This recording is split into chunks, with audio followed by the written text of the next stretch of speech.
أعوذ بالله من الشيطان الرجيم. بسم الله الرحمن الرحيم. وقضى ربك ألا تعبدوا إلا إياه وبالوالدين إحسانا إما يبلغن عندك الكبر أحدهما أو كلاهما فلا تقل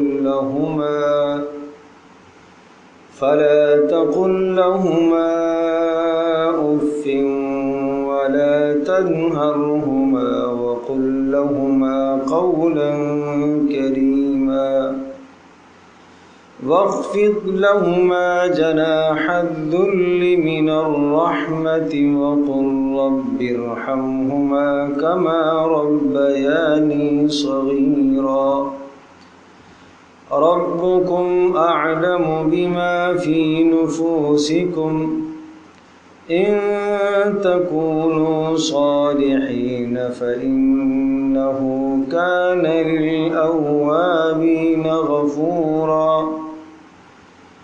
وآت ذا القربى حقه والمسكين وابن السبيل ولا تبذر تبذيرا إن المبذرين كانوا إخوان الشياطين وكان الشيطان لربه كفورا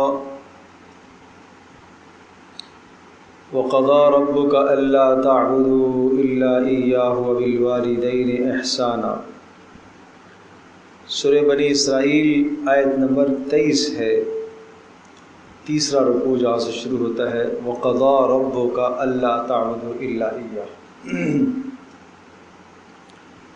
عرض کیا تھا کہ سورہ بنی اسرائیل کے اس تیسرے رکوع کے اندر اسلامی معاشرے کے بڑے اہم آداب ذکر فرمائے، اور شاید یاد ہوگا کہ یہ بھی عرض کیا تھا کہ سورہ بنی اسرائیل مکہ مکرمہ میں نازل ہوئی، لیکن اس وقت کہ جب مکی دور آخر کا زمانہ تھا، یعنی ہجرت سے تقریباً 1 سال پہلے نازل ہوئی.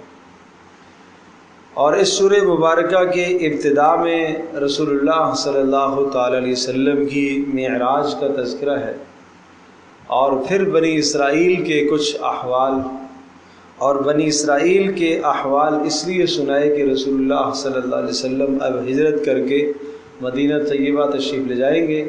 وہاں چونکہ یہود آباد ہیں اور وہ بنی اسرائیل میں سے، اور بنی اسرائیل کی ٹھیک تاریخ جو رسول کے علاوہ کوئی اور نہیں جان سکتا سمجھ سکتا، وہ تاریخ رسول اللہ صلی اللہ تعالی علیہ وسلم کے ذریعے سے بیان کرائی گئی.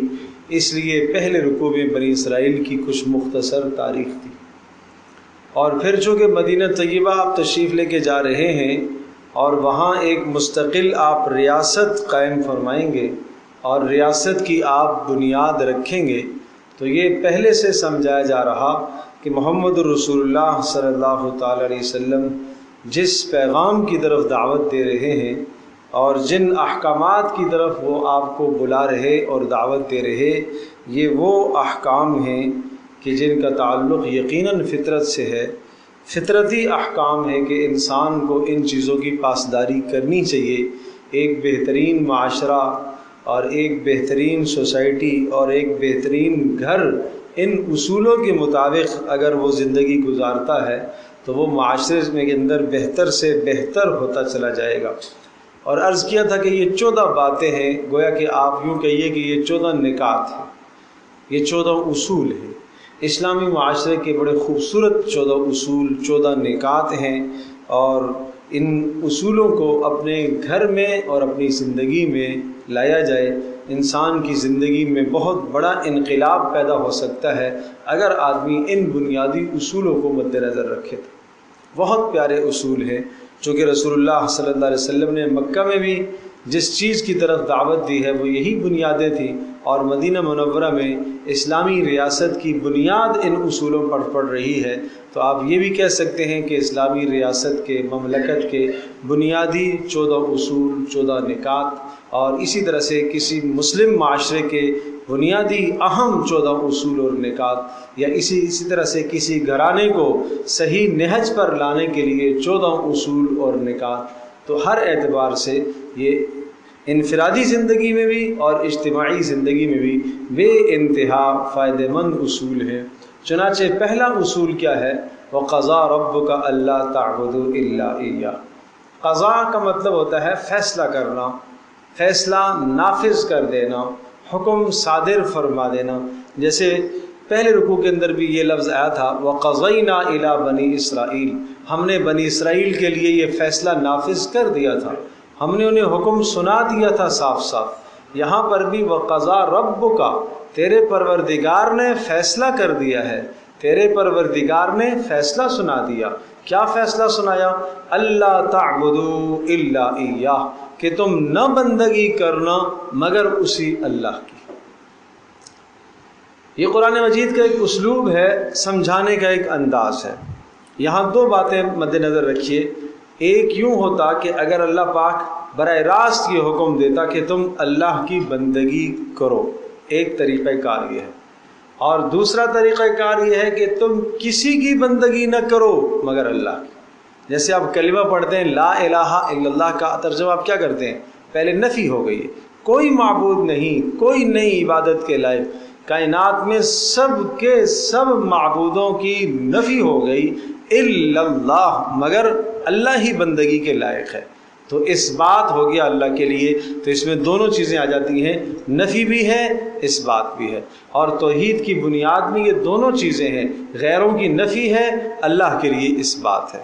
اور اگر براہ راست یہ بات آتی کہ اللہ کی بندگی کرو تو پھر یوں کہیے کہ نفی نہ ہوتی۔ اس لیے توحید کی بنیادوں میں یہ بات شامل ہے کہ اس بات بھی ہو اور نفی بھی ہو۔ نفی پہلے ہوتی ہے اور اس کے بعد اس بات ہوتا ہے۔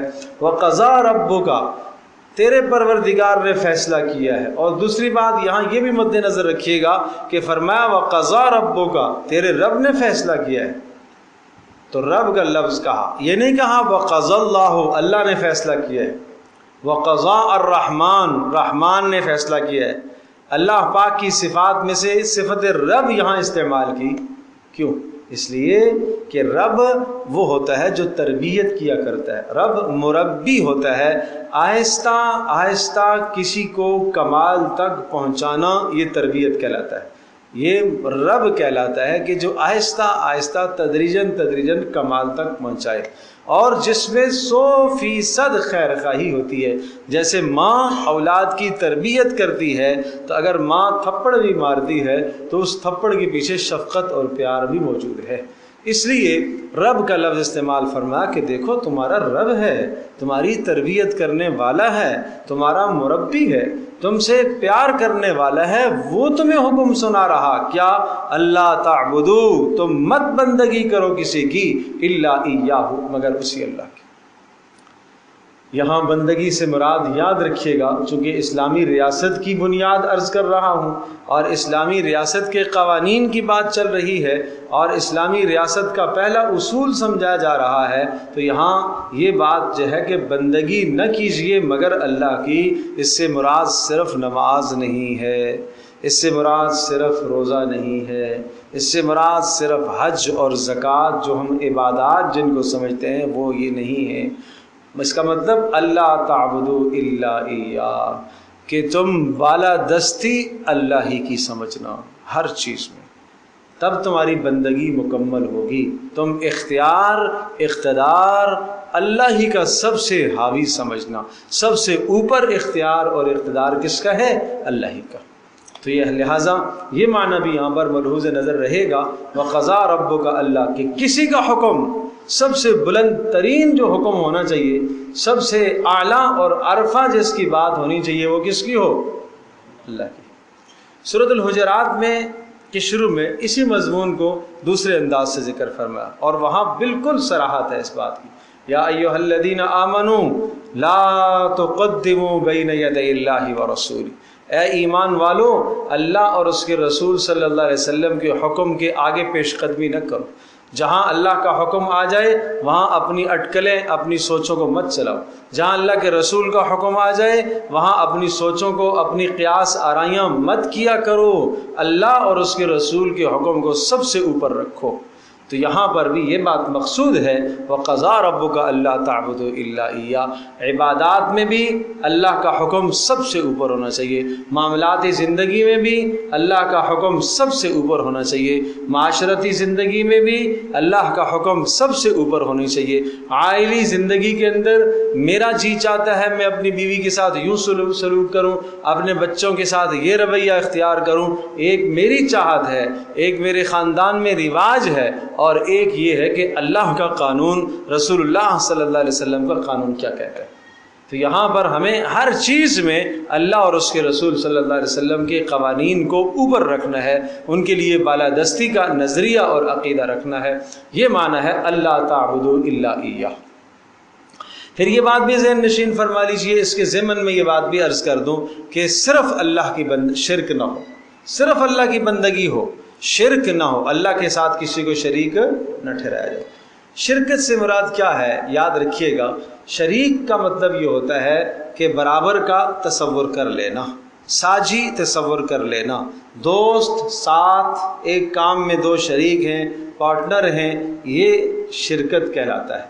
اللہ تبارک و تعالیٰ پوری دنیا کو بنانے میں، کائنات کو پیدا کرنے میں اکیلا ہے، اللہ کے ساتھ کوئی اور شریک نہیں ہے۔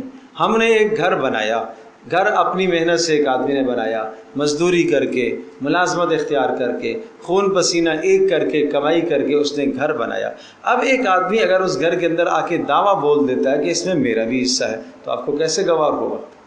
کیسے آدمی کو گوارا ہوگی یہ بات کہ میں اس کو اپنے گھر میں ساتھ شریک کر لوں؟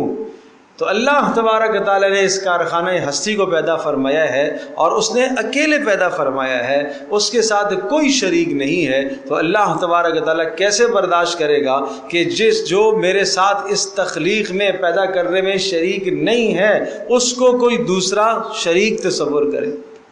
یقیناً گھر آپ نے بنایا اور ایک آدمی جو ہے اس میں وہ خود تو دعوے دار نہیں ہے، لیکن دوسرا اس کے متعلق کہتا ہے کہ یہ بھی آپ کے ساتھ پارٹنر ہے اس کام میں، یہ بھی آپ کے ساتھ شریک ہے۔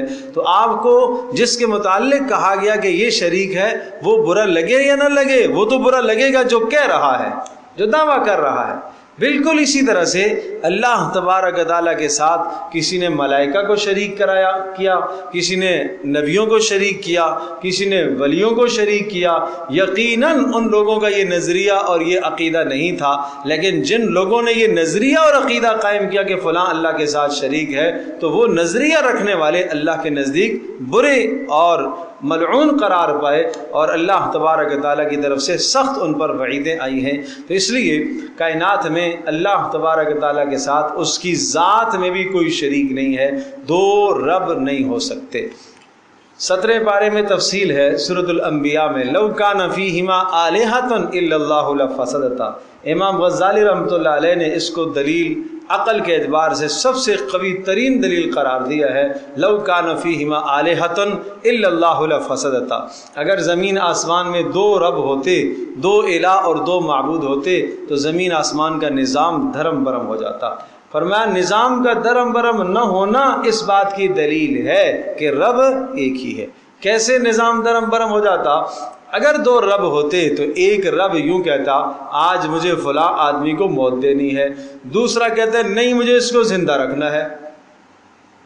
انہوں نے کہا عقل سے سوچو، عقل سے سوچو کہ اگر بات یہ ہے کہ مجھے اس کو مارنا ہے، ایک رب کہے مجھے مارنا ہے، دوسرا کہے مجھے اس کو زندہ رکھنا ہے، تو یقیناً ایک آدمی کے اندر یا تو موت ہے یا زندگی ہے، دونوں تو ہو نہیں سکتی کہ یہ مرا ہوا بھی ہے اور جی بھی رہا ہے، دونوں تو نہیں ہو سکتے، ایک ہی کام ہوگا۔ تو ایک بات ہوگی اگر وہ مر جاتا ہے تو جس کا یہ کہنا تھا کہ یہ آج مجھے اس کو موت دینی ہے وہ آ گیا غالب، وہ غالب ہو گیا، اور جس کا نظریہ تھا کہ جناب اس کو آج موت نہیں دینی وہ مغلوب ہو گیا۔ تو مغلوب جو ہوتا ہے وہ رب اور الہ نہیں ہو سکتا۔ اور اگر دونوں کی اتفاق رائے ہو جائے تو پھر دوسرے کی ضرورت ہی نہیں ہے. دوسرے کی ضرورت کیا ہے؟ کام جب ایک سے چل رہا ہے تو دوسرے کی ضرورت کیا ہے؟ تو اس لیے نہیں ضرورت ہے اس کی.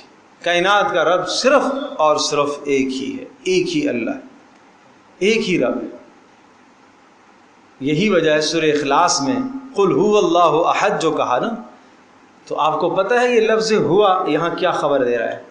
یہ بتا رہا ہے کہ دنیا جہان کے وہ لوگوں جو تم یہ نظریہ رکھتے ہو کہ آسمانوں سے بارشیں برسانے والا اللہ ہی ہے، بڑی بڑی مشکلات میں پھنس جائیں تو اس سے نکالنے والا اللہ ہی ہے، آسمانوں کو بنانے والا اللہ ہی ہے، یہ مشرکین عرب کا نظریہ تھا. تو کہاں قل هو اللہ احد، وہ جو جس رب کے متعلق تم کہتے ہو کہ اسی نے آسمان بنایا، وہی روزیاں دیتا ہے، وہی مشکلات سے نجات دیتا ہے، کہو اسی رب کی بات میں کہہ رہا ہوں، وہی تو ایک ہے، وہی اللہ تو ایک ہے، اسی ہی کی بندگی کی جائے گی، اس کے ساتھ بندگی میں کسی اور کو شریک نہیں کیا جائے. تو دو رب نہیں ہو سکتے.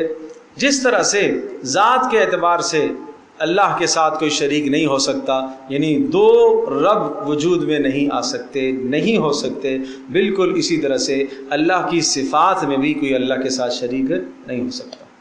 اللہ سننے والا ہے، لیکن جیسا سننا اللہ کا ہے ایسے کسی اور کا سننا نہیں ہو سکتا.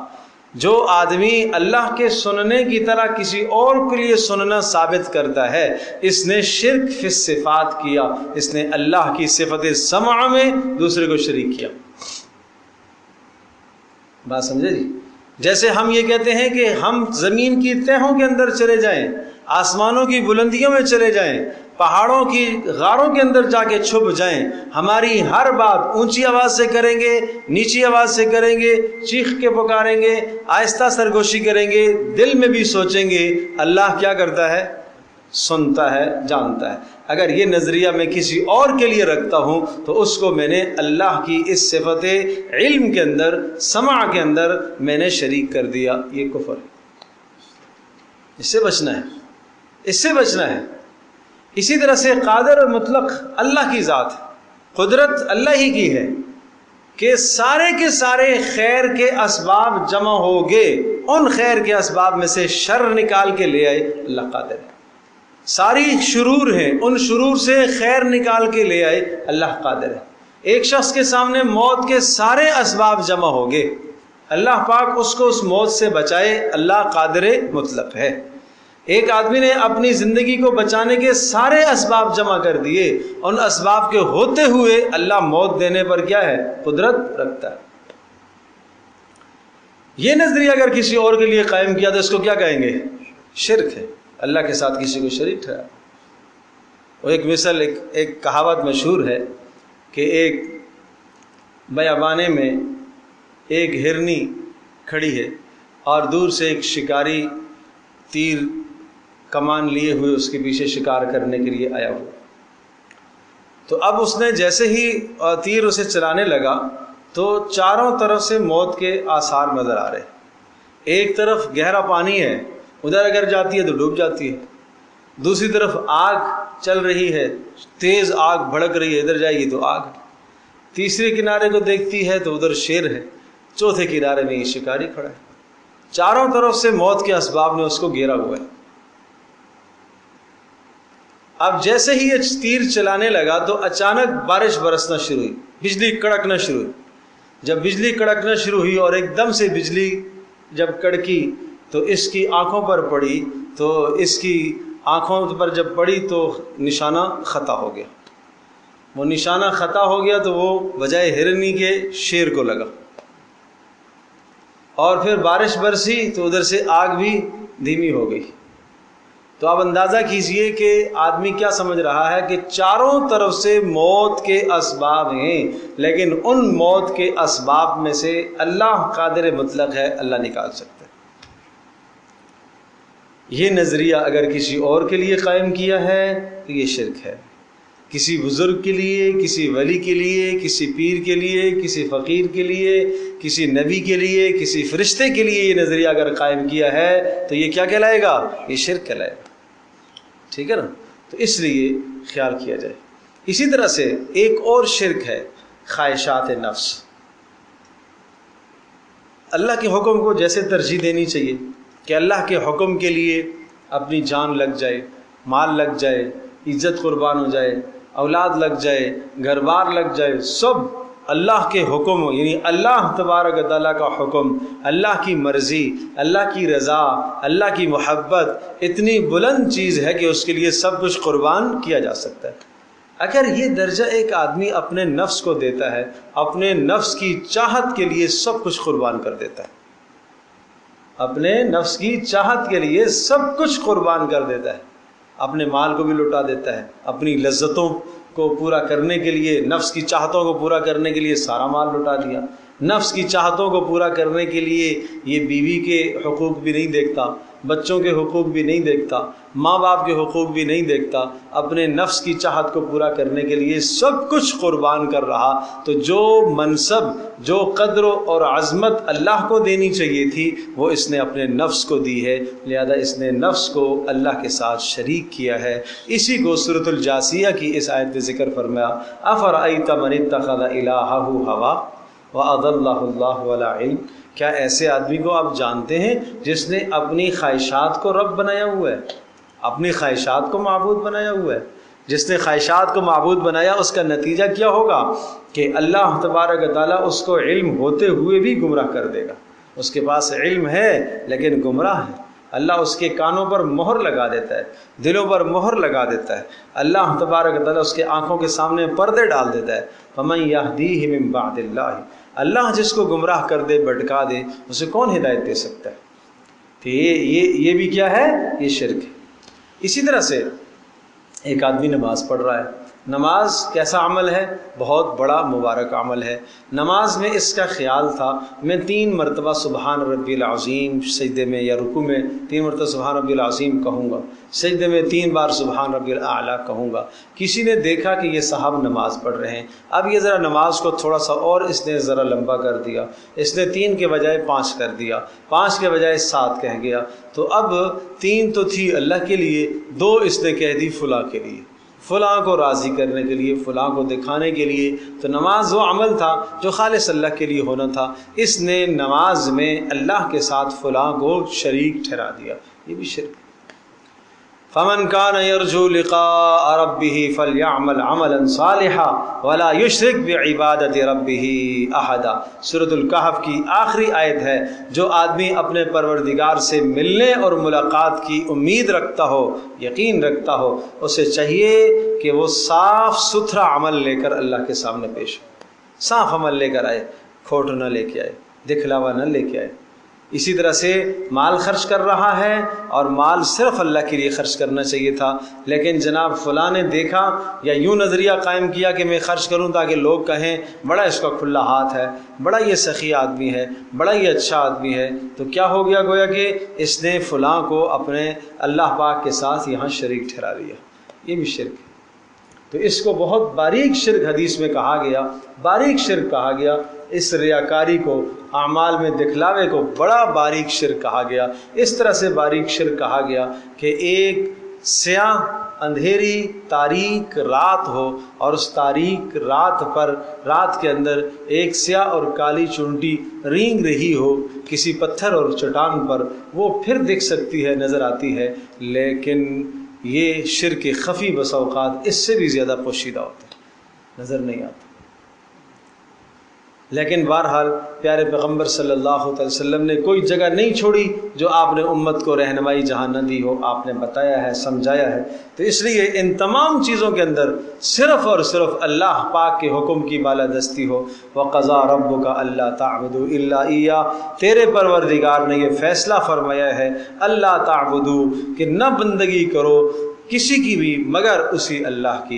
وَبِالْوَالِدَيْنِ إِحْسَانًا. تو یہ اسلامی معاشرے کے اصولوں کا میں سے دوسرا اصول، پہلا تو بنیاد توحید پر ہے، اور دوسرا چونکہ توحید کے بعد، رسالت کے بعد بڑا درجہ آتا ہے ماں باپ کا. ماں باپ وہ مقدس ہستیاں ہیں کہ جن کی وجہ سے انسان وجود میں آتا ہے. رب اللہ پاک خالق اور مالک، بنانے والا، پیدا کرنے والا، وہ اللہ پاک موجد ہے، عدم سے اس انسان کو وجود میں لایا ہے۔ وہ تو انسان کا رب حقیقی ہے جس نے انسان کو پیدا کیا، خالق حقیقی ہے جس نے انسان کو پیدا کیا، لیکن اس دنیا کے اندر آنے کا سبب جو ہے وہ ماں باپ ہیں، اس لیے توحید کے بعد، رسالت کے بعد ماں باپ کا درجہ ہے۔ وبالوالدین احسانا، اور ماں باپ کے ساتھ حسن سلوک کرتے رہنا۔ صرف بات اتنی نہیں ہے ماں باپ کے ساتھ حسن سلوک کرتے رہنا۔ ایک آدمی اگر یہ کہتا ہے کہ چلو ٹھیک ہے جی، میں ماں باپ کو اذیت نہیں دیتا، میں ماں باپ کے ساتھ جو ہے وہ اچھا نہیں کر سکتا، لیکن میں برا بھی تو نہیں کرتا۔ ایک آدمی یہ کام کرتا ہے کہ ماں باپ کو کوئی تکلیف نہیں دیتا، کوئی برائی ماں باپ کے ساتھ نہیں کرتا، لیکن اچھائی بھی نہیں کرتا، تو وہ گناہگار ہو رہا ہے، گناہگار ہو رہا ہے۔ صرف برائی سے بچنا مقصود نہیں ہے، نیکی کا کرنا مقصود ہے۔ ماں باپ کے ساتھ نیکی کرنا مقصود ہے، کسی طرح کی بھی نیکی ہو، مال کی نیکی ہو، جان کی نیکی ہو، زبان کی نیکی ہو، غرض یہ کہ ہر طرح سے شریعت کے دائرے کے اندر رہتے ہوئے ماں باپ کو راحت پہنچانا۔ یہ بات یاد رکھیے گا، میں جو لفظ جملہ بول رہا ہوں، شریعت کے دائرے میں، شریعت کی حدود کے اندر رہتے ہوئے ماں باپ کو کیا کرنا؟ راحت پہنچانا۔ کیوں؟ رسول اللہ صلی اللہ علیہ وسلم نے فرمایا لا طاعت لمخلوق فی معصیت الخالق، اللہ پاک کی نافرمانی یا اللہ تبارک تعالیٰ کی نافرمانی نہ کی جائے کسی مخلوق کی اطاعت کر کے۔ لا طاعت لمخلوق، کسی مخلوق کی اطاعت جائز نہیں ہے جہاں اللہ کی نافرمانی ہو۔ اس لیے میں نے یہ لفظ بولا ہے کہ ماں باپ کو خوش رکھنا ہے، کیسے؟ شریعت کے دائرے میں رہتے ہوئے۔ ماں باپ ایک جوان بیٹی کو بے پردگی کا حکم دے رہے ہیں، اب جناب بے پردہ ہونے سے اگر ماں باپ خوش ہو رہے ہیں تو یہاں اس بیٹی کو ماں باپ کے حکم کی بات نہیں ماننی، کی بات نہیں رہتی۔ صاف صاف حکم میں ہے، دوسری جگہ پر ہے، سورۃ العنکبوت میں، سورۃ لقمان میں، دونوں میں، اور سورۃ احقاف میں، 3 جگہ پر اس مضمون کو اللہ پاک نے ذکر فرمایا ہے۔ ماں باپ کے ساتھ حسن سلوک کرو، لیکن اگر ماں باپ تمہیں اللہ کی نافرمانی کا حکم دے تو ان کی اطاعت نہیں کرنی، ان کی اطاعت نہیں کرنی۔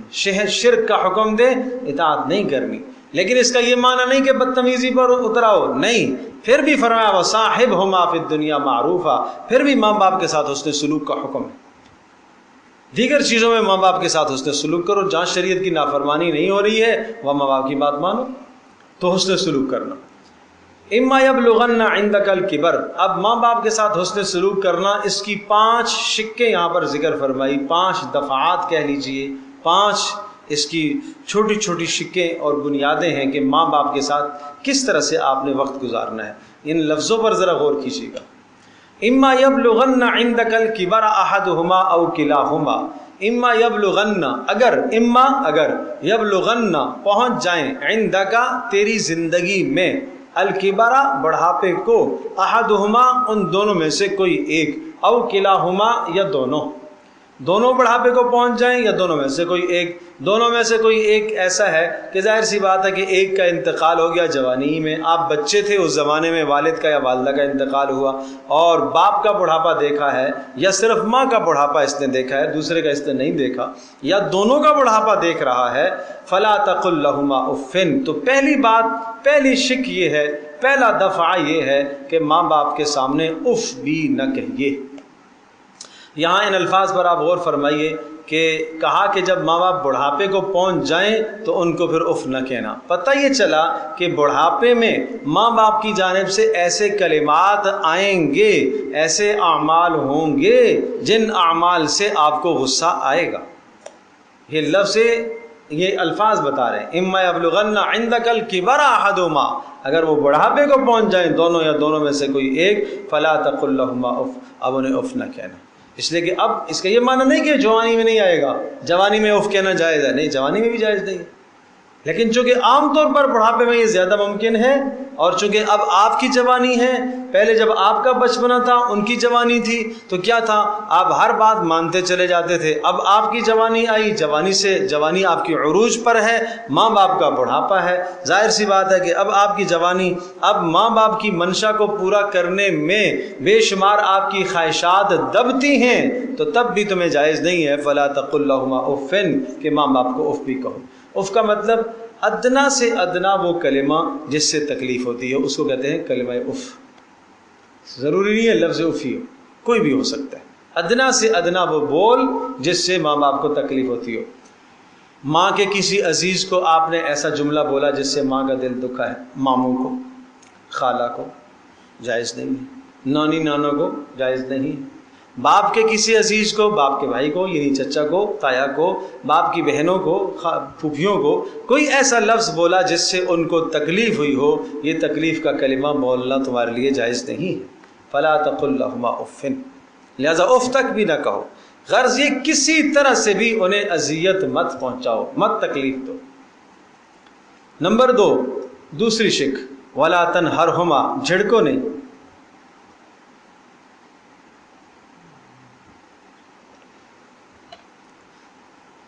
جھڑکنا کیا ہے؟ غصے میں آ جانا.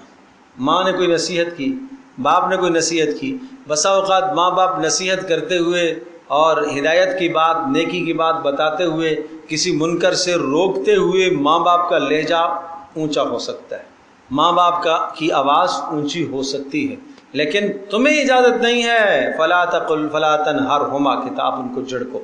ان کی تلخی کا جواب تلخی سے دینا جھڑکنا ہے، یہ جائز نہیں ہے. ہاتھ چٹکنا زور سے، یہ جائز نہیں ہے. چہرے پر ایسا انداز لے کر آنا، یہ جائز نہیں ہے. جس طرح سے انسان برابر والے سے بات کرتا ہے وہی لب و لہجہ چہرے پر آ جائے اور وہی جناب انسان کی زبان میں وہی تلخی آنا شروع ہو جائیں اور آنکھیں موٹی موٹی اسی طرح سے دکھنے شروع ہو جائیں کہ جس طرح سے ایک برابر والے سے بات کرتا ہے، یہ جائز نہیں ہے. یہ حرام کام کر رہا ہے. یہ نمازی ہونے کے باوجود، یہ نیکی کا عمل کرنے کے باوجود بھی یہ ماں باپ کو اذیت دے کر ایک حرام کام کا مرتکب ہو رہا ہے. ولا تنہرہما. نمبر 3 وقل لہما قولا کریما. تیسرا اصول یہ سمجھایا، تیسرا دفعہ، تیسری شک، وقل لہما قولا کریما. ان سے بات کرو ادب کے ساتھ، ادب کے ساتھ بات کرو. ادب میں یہ شامل ہے کہ ماں باپ کے ساتھ بات کرو دھیمی آواز سے، یہ ہے ادب. قولا لہ قولا لینا، نرم بات، آواز میں بھی نرمی رکھو. نمبر 2 جو آپ الفاظ بولیں گے ان الفاظ میں بھی ادب ہو. دیکھو ابراہیم علیہ السلام، حضرت یوسف علیہ السلام کی گفتگو باپ کے ساتھ کس طرح سے ہوئی ہے. یوسف علیہ السلام اپنے باپ سے گفتگو کر رہے ہیں، کیا کہہ رہے ہیں کہ اے میرے ابا جان، نحن نقص علیک احسن القصص بما اوحینا الیک وَإِن كُنْتَ مِن قَبْلِهِ لَمِنَ الْغَافِلِينَ اِذْ قَالَ يُوسُفُ لِأَبِيهِ يَا أَبَتِ. یہ ہے ادب کا لفظ، اے میرے پیارے ابا جان. کس کو کہہ رہے ہیں؟ اپنے والد حضرت یعقوب علیہ السلام. ٹھیک ہے، آپ کہہ سکیں گے کہ یعقوب علیہ السلام تو اللہ کے پیغمبر ہیں، ان کے سامنے تو ادب سے بات کرنی ہی چاہیے تھی. لیکن ابراہیم علیہ السلام کے باپ پیغمبر تو نہیں تھے، مسلمان بھی نہیں تھے، کافر تھے، کفر پر خاتمہ ہوا، کفر پر وہ باپ مرتا ہے. ابراہیم علیہ السلام وہاں پر بھی انتخاب جو الفاظ کا فرمایا ہے، ہر لفظ ادب سے بھرا ہوا ہے. یا ابتی لم تعبد ما لا يسمع ولا يبصر ولا يغني عنك شيئا. اے میرے پیارے ابا جان، آپ ایسوں کی پرستش کیوں کرتے ہیں جو آپ کو نہ نفع دیں نہ نقصان دیں اور نہ آپ سے کسی قسم کا ضرر دور کر سکیں؟ کیوں آپ ایسا کرتے ہیں؟ یا ابت انی قد جاءنی من العلم. دوسرا خطاب، اے میرے ابا جان، میرے پاس علم ہے، وحی کا علم آیا ہے، لہٰذا آپ میری اتباع کیجئے. جس راستے کی طرف میں بتا رہا ہوں یہ ہے سیدھا راستہ. اللہ اکبر. یا ابت لا تعبد الشیطان. اے میرے ابا جان، شیطان کی بندگی نہ کیجیے. یا ابت انی اخاف ان یمسک عذاب من الرحمن. اے میرے ابا جان، مجھے اس بات کا ڈر لگتا ہے کہ جس عمل پر آپ چل رہے ہیں کہیں رحمان کی طرف سے، اللہ کی طرف سے عذاب نہ آ جائے. رحمان کا لفظ یہاں استعمال فرمایا، رحمت کی طرف اشارہ کیا. اور باپ کا جواب دیکھیے کیا کہا، لئن لم تنتہی قال اراغب انت عن آلہتی. یا ابراہیم، اے ابراہیم اگر اس دعوت سے تو باز نہیں آتا، لئن لم تنتہی لارجمنک واہجرنی ملیا، تمہیں پتھر مار مار کے سنسار کر دوں گا، ہمیشہ کے لیے میں اپنے آپ سے آپ کو دور کر دوں، میرا تیرا کوئی تعلق نہیں۔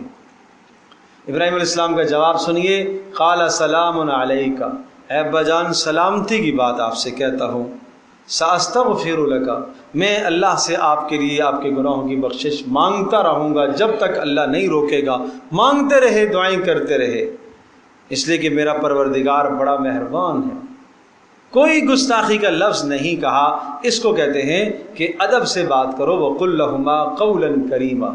ایک تو ماں باپ سے گفتگو کرنے میں نے عرض کیا لہجہ نرم ہونا چاہیے، نمبر 2 الفاظ کا چناؤ اچھا ہونا چاہیے، با ادب الفاظ اختیار کیے جائے، نمبر 3 ماں باپ کے سامنے بات کرتے ہوئے ہاتھوں کو چھٹکنا نہیں چاہیے، زور زور سے اشارے ہاتھوں کے اوپر نیچے آدمی کو نہیں کرنا چاہیے، یہ آداب کے خلاف ہے۔ وَاخْفِضْ لَهُمَا جَنَاحَ الذُّلِّ مِنَ الرَّحْمَةِ، اور چوتھا اصول اور چوتھی شق یہ ذکر فرمائی، وَاخْفِضْ لَهُمَا، جھکا دیجئے، لہما ان کے سامنے، جناح الذل، عاجزی کے دونوں عاجزی کے کندھے کو ان کے سامنے جھکا دیجئے، من الرحمہ، پیار کی وجہ سے، عاجزی کی وجہ سے ان پر مہربانی کرتے ہوئے ان کے سامنے عاجزی کے ساتھ کھڑے ہو جائیے۔ یہاں الفاظ پر آپ ذرا غور فرمائیے، قرآن کہتا ہے وَاخْفِضْ لَهُمَا جَنَاحَ الذُّلِّ، اپنے پر کو ان کے سامنے جھکا دیجیے۔ آدمی کا پر تو نہیں ہوتا، پر تو پرندے کا ہوتا ہے، اس کو کہتے ہیں استعارہ۔ قرآن کے الفاظ جس طرح استعمال ہوتے ہیں تو بلاغت کے قوانین میں اس کو استعارہ کہا جاتا ہے کہ ایسے الفاظ استعمال کیے جائیں جو انسان کے لیے نہیں ہوتے۔ جناح پر پرندے کا ہے، یہ اشارہ اس بات کی طرف ہے، آپ نے دیکھا ہوگا مرغی جب بچے نکالتی ہے اور چھوٹے چھوٹے بچے ہوتے ہیں تو جب کوئی خطرہ ہوتا ہے تو وہ سارے کے سارے بچے آ کے مرغی کے نیچے دھبک کے بیٹھ جاتے ہیں، اور مرغی اپنے پروں کے اندر انہیں چھپا لیتی ہے، اور ہر باہر کا خطرہ مرغی خود برداشت کرتی ہے لیکن اپنے بچوں کو نقصان نہیں ہونے دیتی۔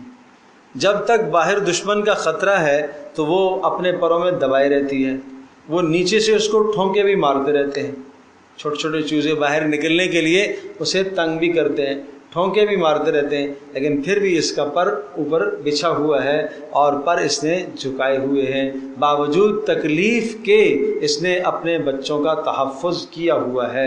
یہ اشارہ اس بات کی طرف ہے کہ جوانی میں تمہاری عاجزی، تمہارا مال، تمہاری جان، تمہاری عزت اپنے ماں باپ پر نچھاور ہوتی رہے۔ ممکن ہے تمہیں ماں باپ کی جانب سے اذیت والے کلمے بھی پہنچیں، جس طرح سے وہاں چوزے بچے پہنچاتے ہیں تکلیف ماں کو لیکن ماں اپنا پر نہیں ہٹاتی، اسی طرح سے تمہیں بھی اپنے ماں باپ پر اپنے مال کو، اپنی جان کو، اپنی عزت کو اس طرح سے نچھاور کرنا ہے، اس میں تمہارے لیے بھلائی ہے۔ یہ ہے لفظ۔ اللہ اکبر۔ لہٰذا عاجزی کے ساتھ سامنے کھڑے ہونا ہے، سینہ تان کے ماں باپ کے ساتھ کھڑے ہونے کی اجازت نہیں۔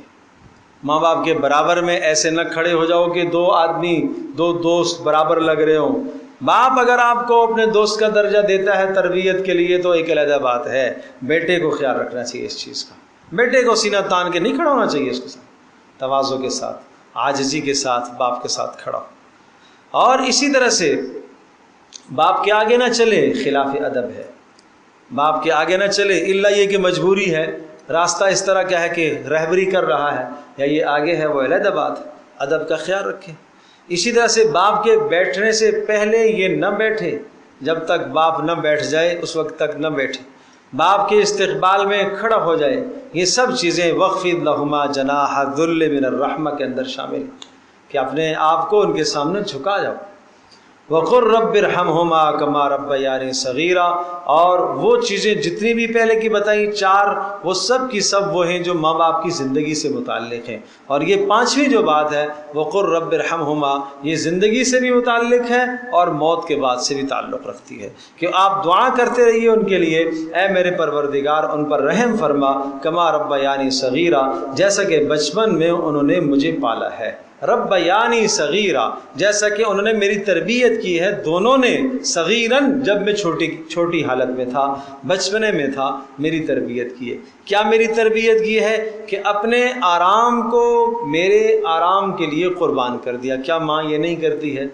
دسیوں مرتبہ، سینکڑوں مرتبہ زندگی میں ایسے معاملات آتے ہیں کہ ماں جاگتی ہے اپنی اولاد کے لیے، ماں بھوکا رہتی ہے اپنی اولاد کے لیے، ماں دھوپ برداشت کرتی ہے اپنی اولاد کے لیے، ماں سردی برداشت کرتی ہے اپنی اولاد کے لیے۔ یہی حال باپ کا بھی ہوتا ہے، بے شمار جگہوں پر باپ تکلیف برداشت کرتا ہے اپنی اولاد کے لیے۔ خود اس وقت رات میں ہو سکتا ہے راحت کا سامان بن گیا ہے، لیکن اپنی اولاد کی خاطر ہر تکلیف میں اپنے آپ کو جھونک دیتا ہے۔ اس لیے جوان ہو کر یہ دعا ضرور کرتے رہنا چاہیے، رب ارحمہما کما ربیانی صغیرا، اے اللہ ان پر رحم فرما، اس لیے کہ انہوں نے بچپن میں میری تربیت کی ہے، مجھے پالا پوسا ہے، مجھے اچھا بنایا ہے۔ ہر باپ کو تربیت کرنی چاہیے اپنی اولاد کی، اور اولاد کی تربیت کے اصول آگے آ رہے ہیں، وہ وہاں ذکر کروں گا، اور اس پہ محنت بھی انسان کو کرنی چاہیے۔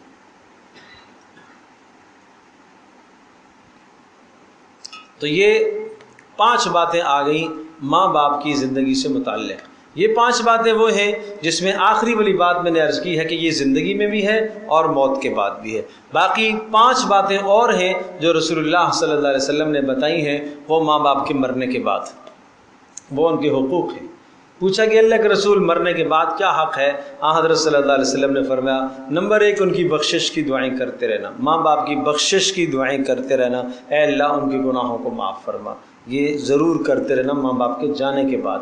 نمبر 2 ان کے درجات کی بلندی کی دعا، نیک صالح تھے، بزرگ تھے، اللہ والے تھے اور ہم سے زیادہ نیک تھے، اب ہماری دعا کی ان کو کیا ضرورت ہے کہ جناب اس لیے کہ بخشش تو ہو چکی ہے؟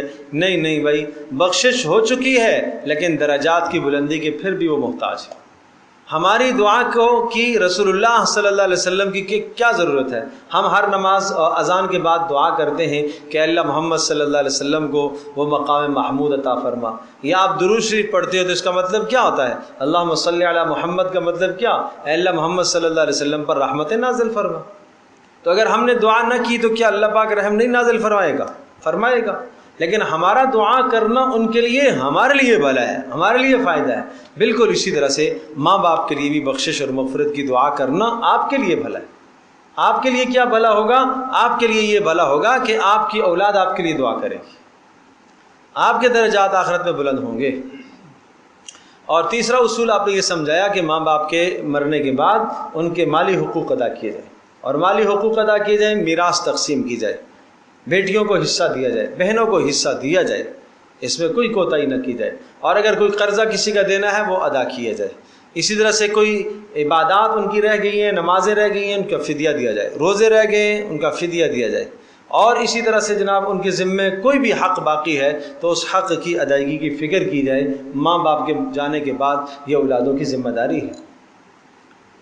کیا اولادیں، سمجھدار اولادیں ایسا نہیں کرتی کہ باپ نے قرضہ دینا تھا اور کوئی آدمی گھر پر قرضہ لینے کے لیے دروازے پر باپ کے آگے ہے اور باپ کو اس وقت دینے کی استطاعت نہیں ہے، تو سمجھدار بیٹا کیا ہوگا کہ اپنی ہر تکلیف برداشت کر کے باپ کا قرضہ اتارے گا۔ اسی طرح سے باپ آخرت میں عذاب میں جھگڑا ہوا ہے، تکلیف میں مبتلا ہے اس لیے کہ اس نے کسی کا مال جو ہے نا وہ ناحق مال مارا ہے، تو اگر پتہ ہے تو اس مال کی تلافی کی جائے، اس بات کی تلافی کی جائے۔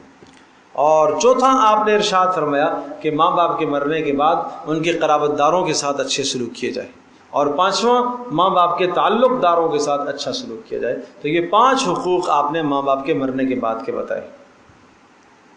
ربکم اعلم بما فی نفوسکم، یہ قرآن مجید کا انداز ہے کہ جہاں ایسے قوانین اور اصول لے کے آتا ہے اس کے بعد ترغیبی بات قرآن ضرور کرتا ہے۔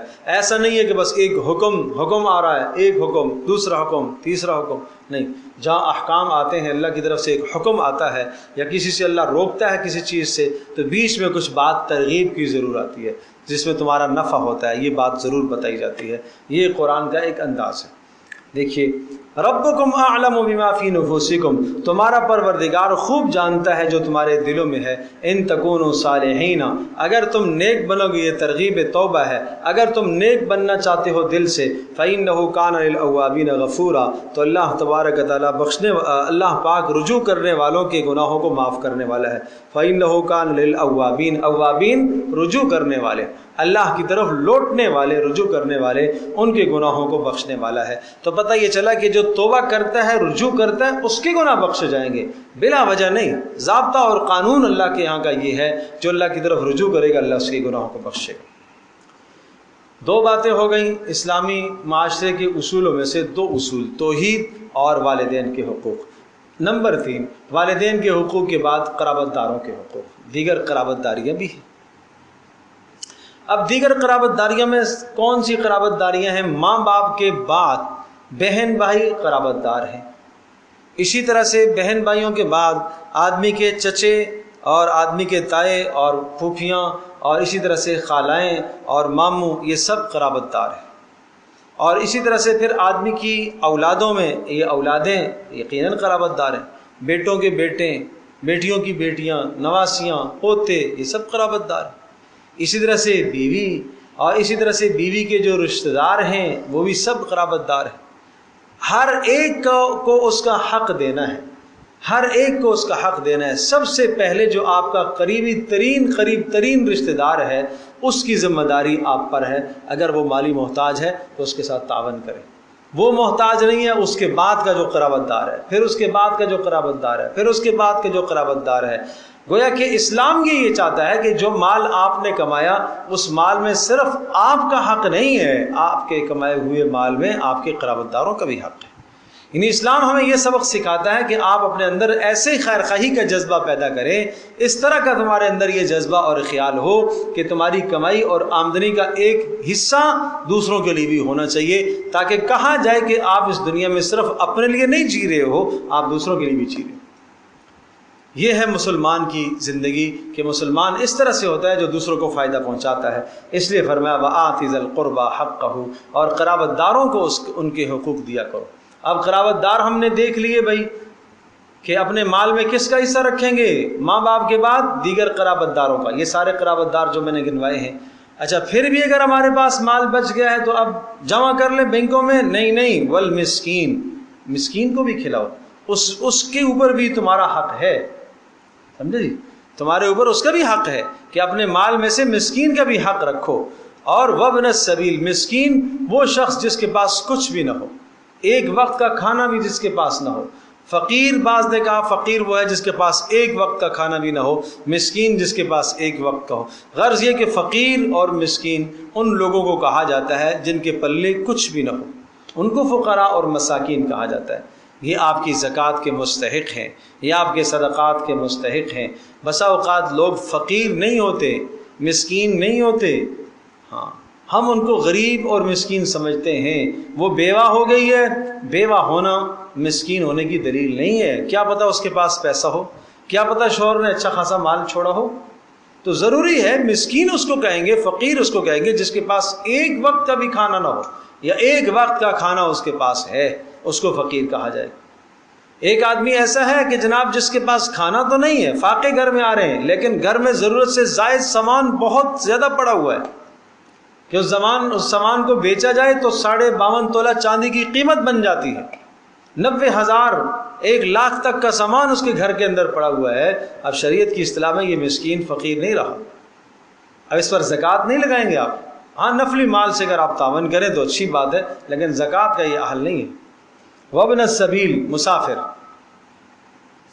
مسافر ایک آدمی سفر میں ہے، مسافر سے مراد واقعتاً جو شرعی سفر کیا ہوا ہو، یعنی وہ سفر کے جس کی وجہ سے قصر لازم آتی ہے نماز میں، وہ سفر کہلاتا ہے۔ ایک آدمی یہاں سے جناب صدر جاتا ہے تو یہ مسافر نہیں کہلائے گا، واقعتاً مسافر وابن السبیل۔ اور پھر وہ اپنے مقام پر تو صاحب حیثیت ہے، لیکن حالت سفر میں اس کی اچانک ضرورت پیش آئی ہے، اس کا مال لٹ گیا ہے، ضرورت اس کو پیش آ گئی ہے، تو اس کے ساتھ آپ تعاون کر سکتے ہیں۔ بسا اوقات بلا وجہ کے لوگ بھی بھیک مانگنا شروع کر دیتے ہیں اور وہ اپنے آپ کو مسافر ظاہر کرتے ہیں، جی فلاں جگہ سے آیا تھا، جیب کٹ گئی ہے، وہ اللہ کے بندے کٹی ہوئی جیب بھی دکھاتے ہیں، لیکن یہ کہ وہ صحیح ہوتے بھی نہیں۔ تو آپ تحقیق کریں تھوڑا سا۔ اس طرح کے بہت سارے ہمارے پاس آتے ہیں، تو جی فلاں جگہ سے آئے ہیں، پنجاب میں فلاں جگہ سے آئے ہوئے ہیں، سندھ میں فلاں جگہ سے آئے ہوئے ہیں، مزدوری کے لیے آئے تھے، جیب کٹ گئی ہے۔ تو عام طور پر میں یہ طریقہ کرتا ہوں، کسی ساتھی کی ذمہ داری لگا دیتا ہوں، بھائی اس کو لے جاؤ فلاں جگہ جہاں سے اس کی گاڑی جاتی ہے، یہ پیسے لو اور جا کے بس پہ بٹھا دو، اور وہیں سے اندازہ ہو جاتا ہے کہ اس کو واقعی جانا ہے یا کوئی گڑبڑ ہے۔ تو وہ عام طور پر ایسے ہی یہ بھاگ جاتے ہیں، گیٹ سے باہر سے ہی بھاگ جائے گا، انہوں نے مانگنا ہے یہیں سے، ان کے پاس کٹی جیب بھی موجود ہوتی ہے، جیب بھی کاٹ کے آ جاتے ہیں۔ یہاں تو الامان والحفیظ، اللہ پاک حفاظت فرمائے، اللہ حفاظت فرمائے۔ جب اسلامی معاشرے کے اصول اور ضابطے، قرابت داروں کو حق نہ دیا جائے، اسلامی تربیت نہ ہو، تعلیم نہ ہو اور اخلاق نہ سکھائے جائیں، تو یہ ساری چیزیں پھر وجود میں آتی ہیں۔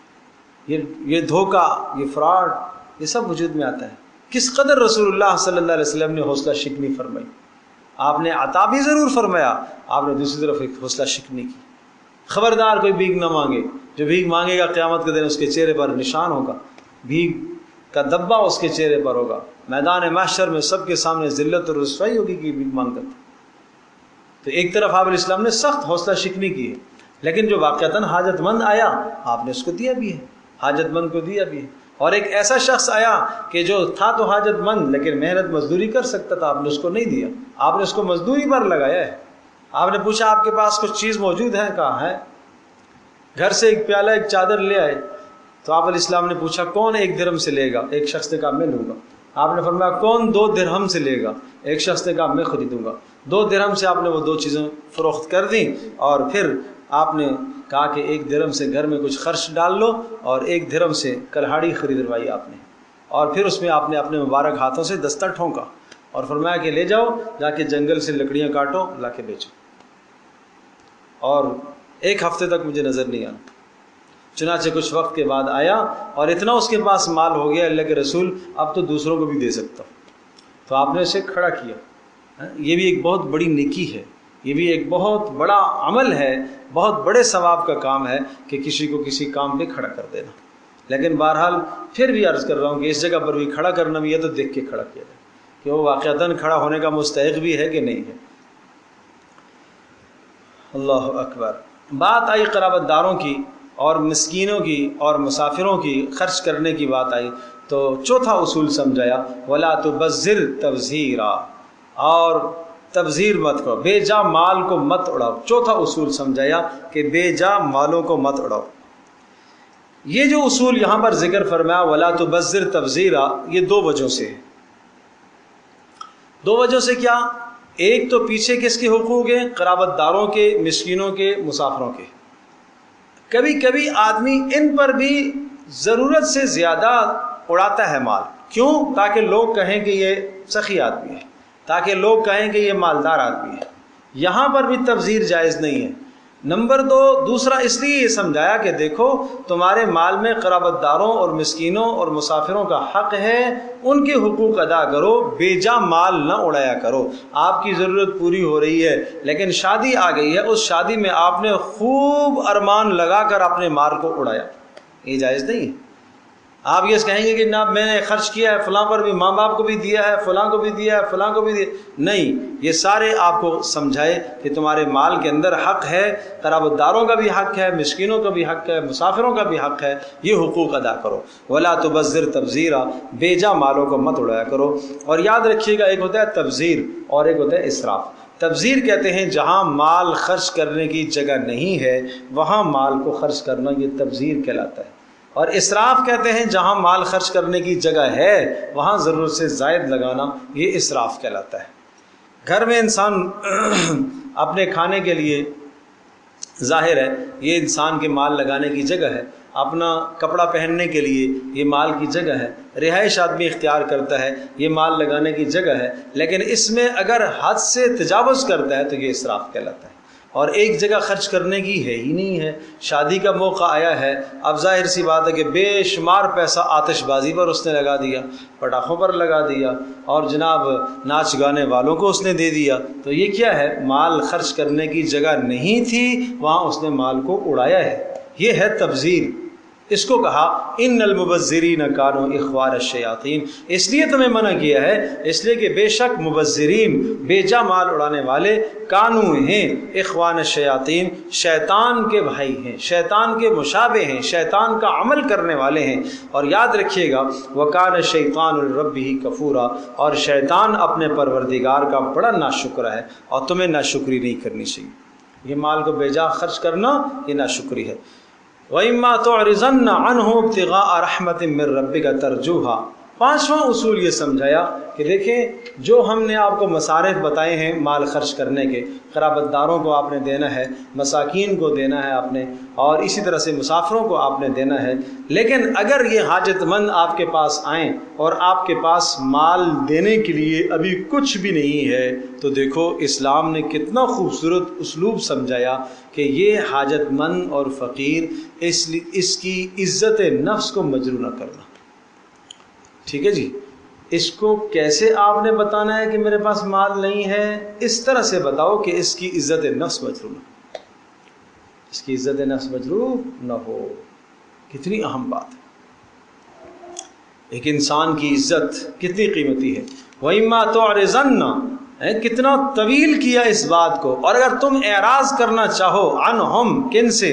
ان سوال کرنے والوں سے، قرابت داروں سے، مسکینوں سے، مسافروں سے سوال، یعنی اعراض کرنا چاہو، مطلب ہے نہیں دینا چاہتے ہو، کیوں؟ ابتغاء رحمت من ربک، اس لیے کہ تجھے اپنے پروردگار سے ایک رحمت کی امید ہے۔ ابتغاء رحمت من ربک، ابتغاء حاصل ہونے والی ہے تجھے تیرے پروردگار کی طرف سے ایک رحمت۔ کیا معنی؟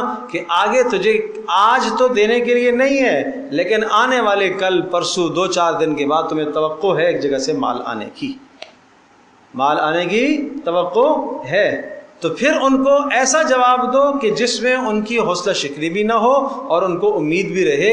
اور یہ اشارہ اس بات کی طرف ہے کہ تمہیں پھر آئندہ جب تمہارے پاس امید ہو جائے مال کی، مال مل جائے، تو پھر تمہیں دینا چاہیے۔ لہٰذا ایسی صورتحال میں ترجوہاں، اس مال کی تم امید رکھتے ہو، تو پھر تمہیں کیا کہنا چاہیے؟ فَقُلْ لَهُمَا قَوْلًا مَيْسُورًا، تو پھر ان کو ذرا آسان بات کہنا۔ آسان بات ایک تو یہ کہ بھائی آج میرے پاس دینے کو نہیں ہے، 2 دن کے بعد آ جانا، اور اس طرح سے کہو کہ اس کی عزت نفس مجروح نہ ہو۔ اس کو 2-4 دعائیہ کلمات کہہ دو، اللہ پاک آپ کی ضرورت پوری کرے، اللہ پاک آپ کو برکت دے، اس وقت میرے پاس گنجائش نہیں ہے، میرے پاس گنجائش ہوگی انشاءاللہ میں 2-4 دن کے بعد آپ کو ضرور دے دوں گا، فلاں دن میں آ جانا۔ اس طرح سے کر کے آپ اس کو ٹالیں، یہ نہ کہیں ایک دم سے مانگتے رہتے ہو بس ہر مرتبہ کل تو دیا تھا آج پھر آگے ہو، نہیں بھائی ایسے کلمات نہیں کو۔ اللہ اکبر، قرآن مجید میں عزت نفس کا کتنا خیال رکھا گیا۔ لا تبطلوا صدقاتکم بالمن والاذی، سورۃ البقرہ میں فرمایا 3 پارے کے اندر، اپنے اعمال کو ضائع نہ کرو، کیسے؟ احسان جتلا کر، والاذی، اور تکلیف دے کر فقیر کو، اپنے اعمال کو ضائع نہ کرو۔ پھر فرمایا قول معروف خیر من صدقۃ یتبعها اذی، فرمایا صاف پیار کی بات کہہ دینا یہ زیادہ بہتر ہے اس صدقے سے کہ جو صدقہ آپ نے دیا لیکن آپ نے فقیر کی توہین کی ساتھ۔ آپ نے 1 لاکھ کا مال دے دیا لیکن اس کے بعد آپ نے ساتھ ساتھ طنزیہ جملہ بھی بول دیا۔ آپ نے 1 لاکھ زکوٰۃ اسے ادا کر دی لیکن آپ نے ایسا لفظ بول دیا جس سے اس کی عزت نفس مجروح ہو، تو قرآن کہتا ہے یہ نہ دیتے اور آپ اس کو پیار کی بات کہہ دیتے، وہ زیادہ بہتر تھا۔ یہ ہے عزت نفس کہ آج اللہ نے اگر آپ کو مالدار بنایا ہے تو تمہیں خیال رکھنا چاہیے۔ وَلَا تَجْعَلْ يَدَكَ مَغْلُولَةً إِلَىٰ عُنُقِكَ، یہ بات اسی خرچ کی ہے، خرچ کے آداب سمجھائے۔ پیچھے کہا کہ جناب تبذیر نہیں کرنا، اب ساتھ ساتھ یہ بھی سمجھایا اقتصاد، درمیانہ روی اختیار کرنی ہے۔ اقتصادیات، درمیانہ روی۔ ولا تجعل يدك مغلولة، اور مت کر دینا اپنے ہاتھ کو مغلولة بندھا ہوا، الى عنقك، اپنی گردن کے ساتھ لگایا ہوا۔ یہ عرب میں یہ لفظ کنایا استعمال ہوتا ہے بخل سے، فلاں کا ہاتھ گردن میں پڑا ہوا ہے، مطلب یہ ہے کہ وہ ہاتھ جیب میں ڈالتا ہی نہیں ہے، چپکا ہوا ہے گردن کے ساتھ۔ یہ اشارہ ہے کس کی طرف؟ بخل کی طرف۔ ولا تبسطها كل البسط، یہ بھی اعتدال، کہ ایسا خرچ نہ کرنا کہ سارا ہی تم خرچ کر دو، بلکہ اعتدال رکھنا، ورنہ کیا ہوگا؟ فتقعد ملوما محسورا، ورنہ تو بیٹھ جائے گا پھر ملوما، ملامت الزام کھایا ہوا، محسورا ہارا ہوا، شکست کھایا ہوا، اس لیے کہ سارا خرچ کر دو گے، کل تمہاری اپنی حاجت ہوگی، پھر تم بھیک مانگو گے۔ ان ربک یبسط الرزق، اب سوال آیا یا اللہ اتنا کچھ کیوں ہے کہ آپ نے فقیروں کو نہیں دیا، مالداروں کو آپ نے دے کر مالداروں کو حکم دیا کہ ان پر خرچ کرو؟ تو بھائی امتحان ہے، فقیر کا فقر میں امتحان، مالدار کا مالداری میں امتحان۔ ان ربک یبسط الرزق، بے شک تیرا پروردگار ہی، اور تمہیں یہ نظریہ رکھنا ہے، جیسے پیچھے کہا تھا بندگی صرف اللہ کی ہوگی، یہاں پر بھی تمہارا نظریہ یہ ہونا چاہیے کہ تیرا رب ہی، وہی رب، وہ کیا کرتا ہے؟ رزق کو پھیلاتا ہے جس کے لیے چاہتا ہے، ویقدر، اور جس کے لیے چاہتا ہے تنگ کر دیتا ہے۔ انہ کان بعبادہ خبیرا بصیرا، بے شک تیرا پروردگار اپنے بندوں سے باخبر بھی ہے اور خوب دیکھنے والا بھی ہے۔ کتنی باتیں ہو گئیں؟ 5۔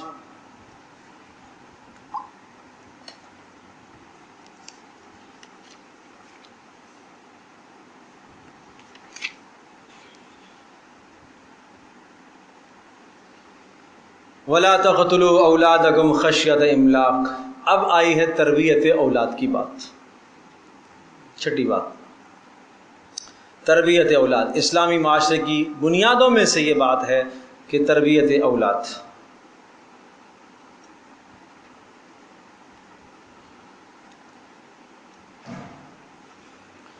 وَلَا تَقْتُلُوا أَوْلَادَكُمْ، اور مت قتل کرو اولادکم، اپنی اولاد کو، خشیت املاق، فقر کے ڈر سے، قلاشی کے ڈر سے، فاقے کے ڈر سے، تنگ دستی کے ڈر سے اپنی اولاد کو قتل مت کرو۔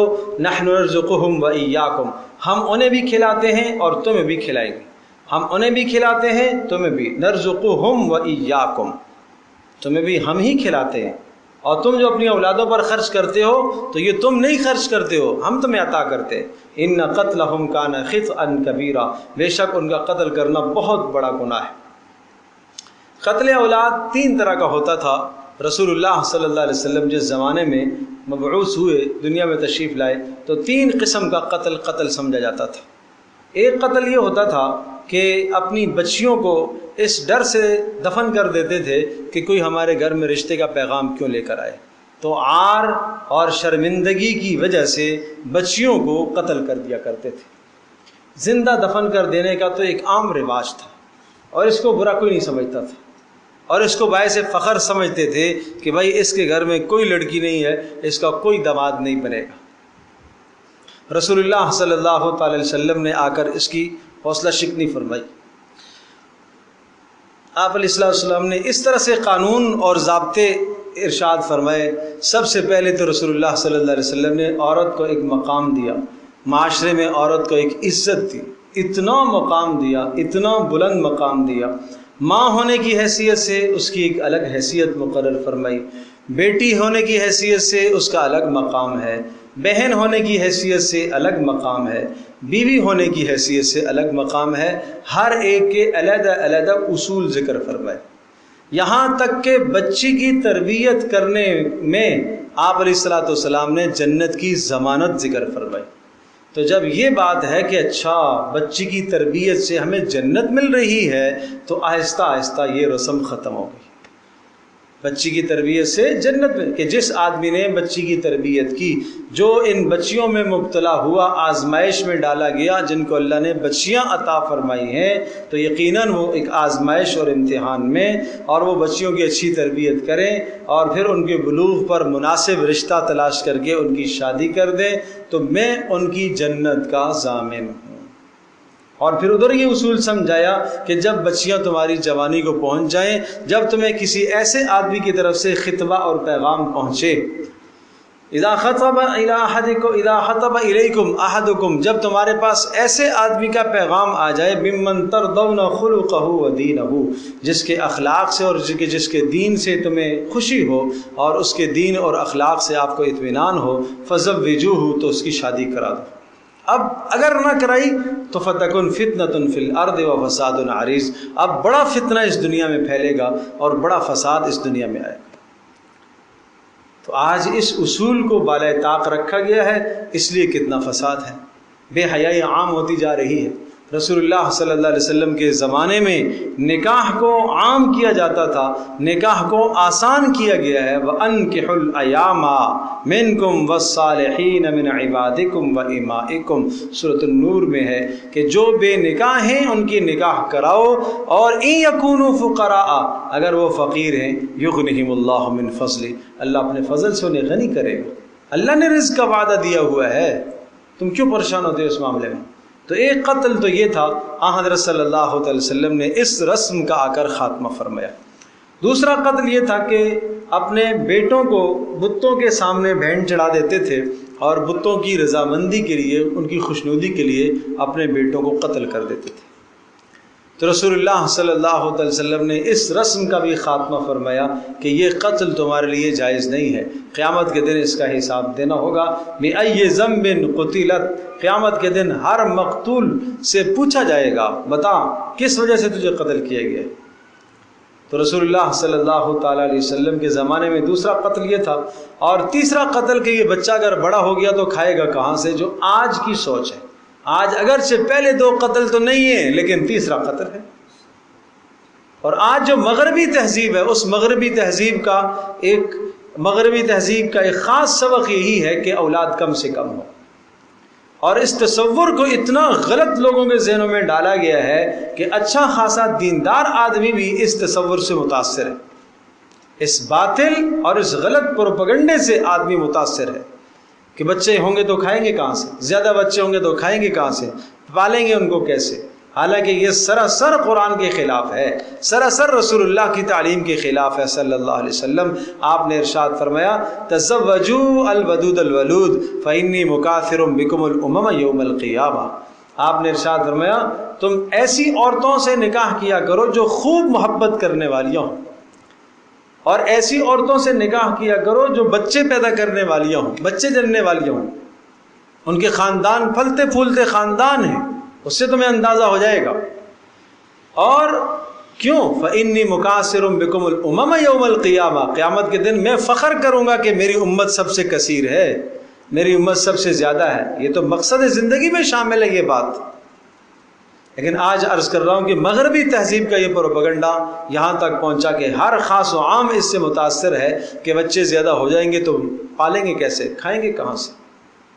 حالانکہ حدیث پاک میں آتا ہے کہ جب روح پڑ جاتی ہے اس کے رحم مادر میں تو اسی وقت اس کا رزق لکھ دیا جاتا ہے، اس نے دنیا میں کیا کیا کھانا ہے۔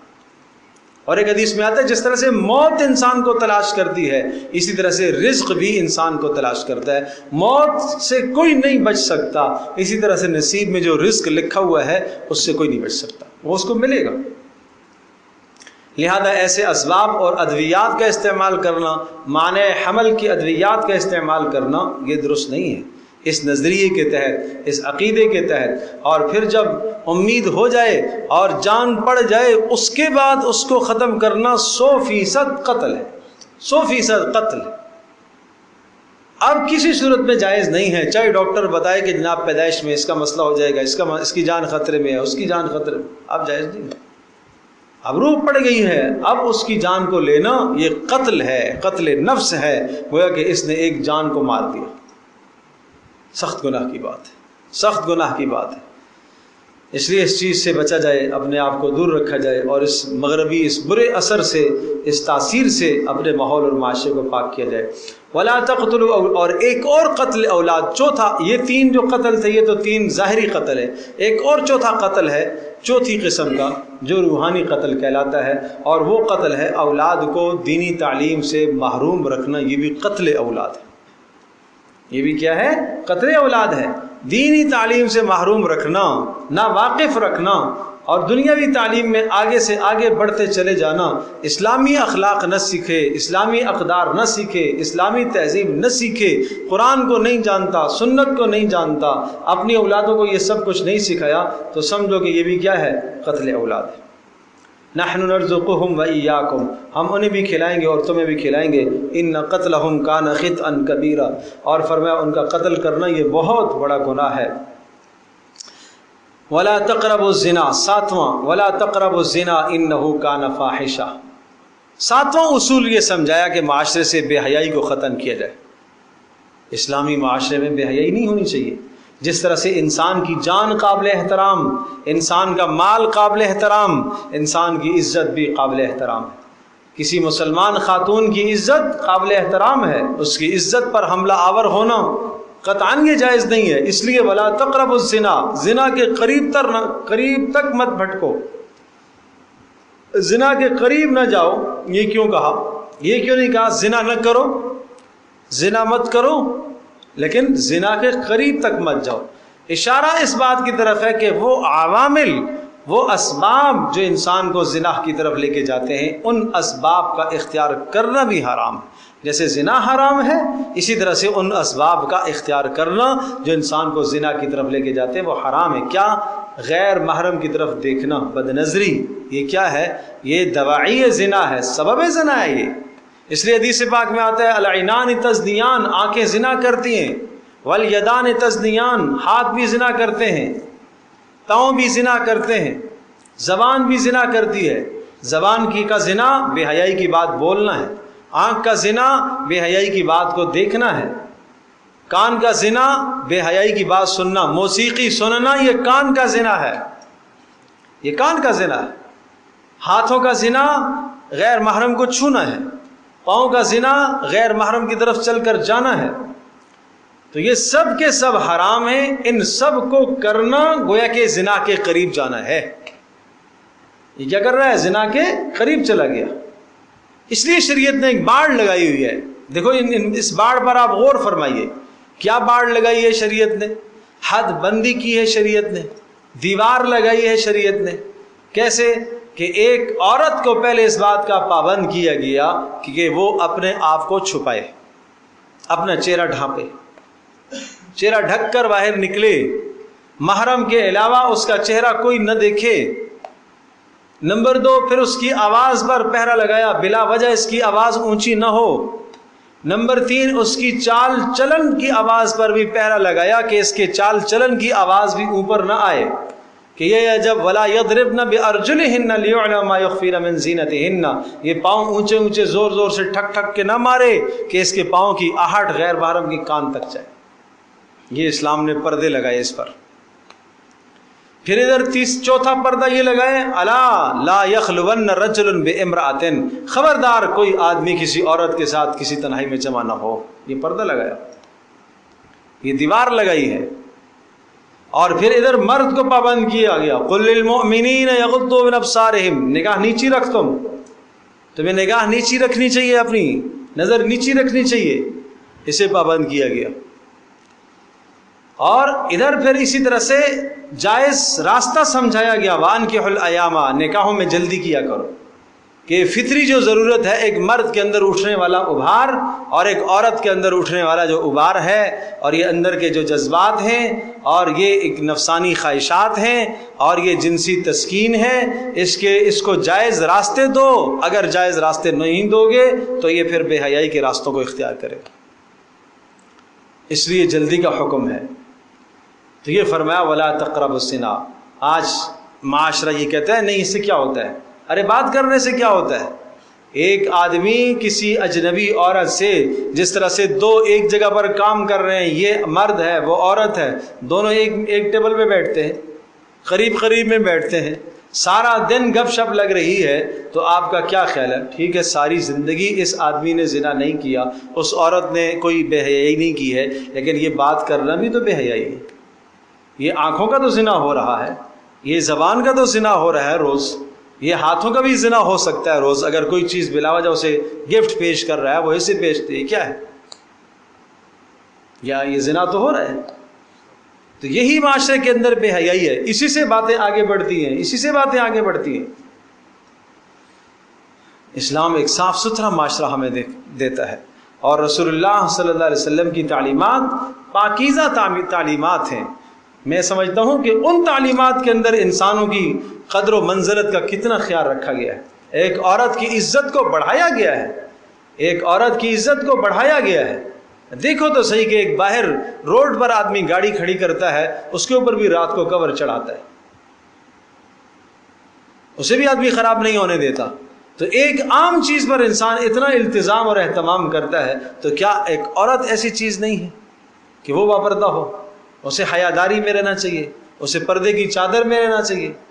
اس لیے کہا وَلَا تَقْرَبُوا الزِّنَا إِنَّهُ كَانَ فَاحِشًا، بے حیائی کے قریب مت جانا، ورنہ یہ سخت بے حیائی، زنا کے قریب تک مت جانا، یہ بہت بڑا گناہ ہے، بہت بڑا گناہ ہے۔ إِنَّهُ كَانَ فَاحِشًا وَسَاءَ سَبِيلًا، اور بہت ہی برا راستہ ہے، بہت ہی برا راستہ ہے، اس لیے کہ اس سے انسان کی نسل بھی تباہ ہوتی ہے، انسان کا ایمان بھی تباہ ہوتا ہے۔ نمبر 8، وَلَا تَقْتُلُوا النَّفْسَ الَّتِي حَرَّمَ اللَّهُ إِلَّا بِالْحَقِّ، اصلاح معاشرے کے قوانین میں سے 8واں قانون، وَلَا تَقْتُلُوا النَّفْسَ، کسی نفس کو مت قتل کرنا، ناحق کسی کو مارنے کی اجازت نہیں ہے۔ ہاں، حق کا قتل کیا ہوتا ہے؟ مرتد ہو گیا، اس کو قتل کیا جا سکتا ہے۔ اسی طرح سے کسی نے کسی کو قتل کر دیا، قصاص میں قتل کیا جائے گا، یہ قتل ہے۔ اسی طرح سے شادی شدہ ہو کر زنا کا مرتکب ہوا تو سنسار کر دیا جائے گا۔ یہ 3 قتل قتل حق کہلاتے ہیں۔ اس کے علاوہ قتل اسلامی معاشرے میں یہ قتل ناحق ہیں، یہ ناحق قتل ہے، اور یہ جو 3 بھی ہیں یہ بھی اسلامی ریاست، اسلامی عدالت کی ذمہ داریاں ہیں۔ وَلَا تَقْتُلُوا النَّفْسَ الَّتِي حَرَّمَ اللَّهُ إِلَّا بِالْحَقِّ، اور کسی نفس کو قتل مت کرنا مگر جائز اور شرعی طریقے سے۔ وَمَنْ قُتِلَ مَظْلُومًا، اور فرمایا کہ وَمَنْ قُتِلَ مَظْلُومًا، اور جو قتل کیا گیا، مار دیا گیا، مظلومًا، ظلم کی حالت میں، فَقَدْ جَعَلْنَا لِوَلِيِّهِ سُلْطَانًا فَلَا يُسْرِفْ فِي الْقَتْلِ، تو ہم نے بنایا ہے اس مقتول کے وارث کے لیے سلطاناً، اختیار ہم نے اس کو دیا ہے، فَلَا يُسْرِفْ فِي الْقَتْلِ، لہذا وہ قتل میں حد سے تجاوز نہ کرے۔ کیا مطلب؟ کہ مقتول کے وارث کو اس بات کا اختیار دیا گیا ہے کہ وہ قاتل سے قصاص کا مطالبہ کر سکتا ہے، یہ ہم نے اختیار دیا ہے۔ اللہ کہہ رہا ہے ہم نے اختیار دیا، جب ہم نے اختیار دیا ہے تو لہٰذا اگر مقتول کا کوئی وارث قاتل سے قصاص کا مطالبہ کرتا ہے اور اسلامی عدالت اس کے مطالبے پر اس کی گردن مار دیتی ہے، تو مقتول کے اس وارث کو ملامت نہ کی جائے۔ نہیں سمجھے بات؟ کہ اس قاتل جس نے اس کو قتل کیا تھا اور اب یہ مر گیا، قصاصاً اس کو مار دیا گیا، اس کے ورثاء آ کر اس وارث کو قتل کریں کہ اس نے ہمارے بندے کو قتل کروایا ہے، یہ ٹھیک نہیں ہے۔ کیوں؟ اس لیے کہ اس کو اختیار کس نے دیا تھا؟ اللہ نے۔ اس لیے اللہ پاک اس بات کو کہہ رہے ہیں فقط جعلنا لولی سلطانن، کہ ہم نے اختیار دیا ہے، ہم نے اختیار دیا ہے، مقتول کے وارث کو ہم نے اختیار دیا، لیکن اس کو پابند کیا گیا فلا یسرف فی القتل، وہ قتل کے اندر حد سے تجاوز نہ کرے۔ کیسے حد سے تجاوز نہ کرے؟ مطلب یہ ہوا کہ اس نے قصاص کا اگر مطالبہ کیا ہے اور عدالت نے اس کو قصاص دلوایا ہے اور اس کے مقتول کا قاتل جو ہے وہ شرعاً قتل کر دیا گیا، تو ایسا نہیں ہے کہ اس کو بھی قتل کروائے اور مال بھی بٹورے، یا جناب دیت اس نے لے لی ہے، دونوں اختیار ہیں، چاہے قتل کروا دے اور چاہے دیت پر راضی ہو جائے۔ دیت کتنی ہے ایک مقتول کی؟ 100 اونٹ۔ اگر وہ اسے کہتا ہے بھائی میں 100 اونٹ دینے کو تیار ہوں، ٹھیک۔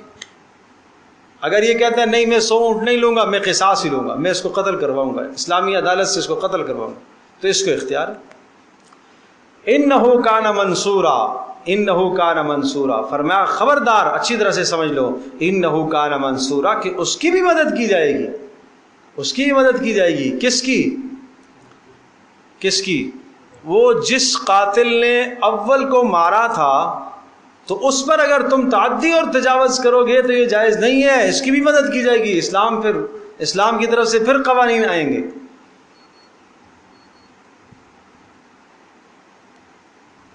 نمبر 9، وَلَا تَقْرَبُوا مَالَ الْيَتِيمِ، ولا تقربوا مال الیتیم، اور فرمایا کہ یتیم کے مال کے قریب بھی مت جانا۔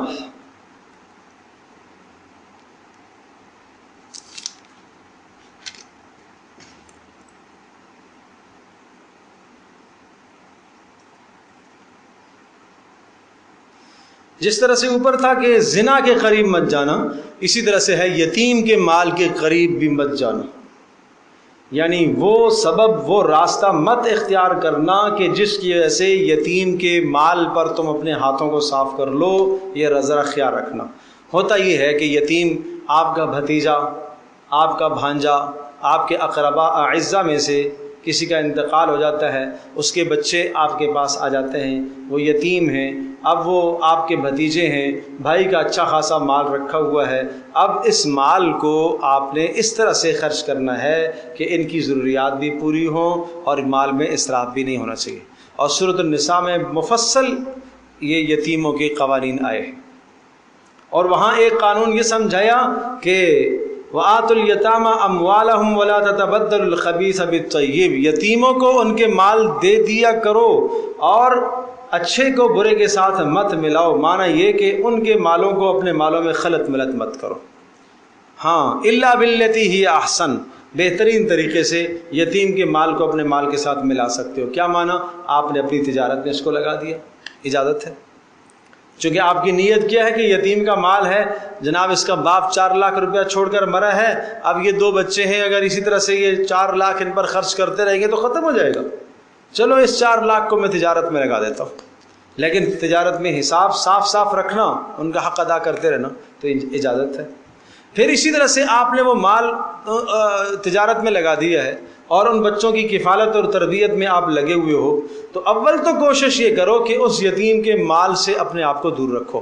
لیکن اگر آپ حاجت مند ہیں تو ضرورت کے تحت اس سے اجرت لے سکتے ہو۔ آپ نے جتنا وقت لگایا ہے آج اس یتیم کے مال کو کاروبار میں لگانے میں اور بازار تک لے جانے پہنچانے، مارکیٹ میں دینے میں آپ کا وقت صرف ہوا ہے، جتنی عام طور پر مزدوری ہے اتنی مزدوری آپ اس سے لے سکتے ہو اگر آپ حاجت مند۔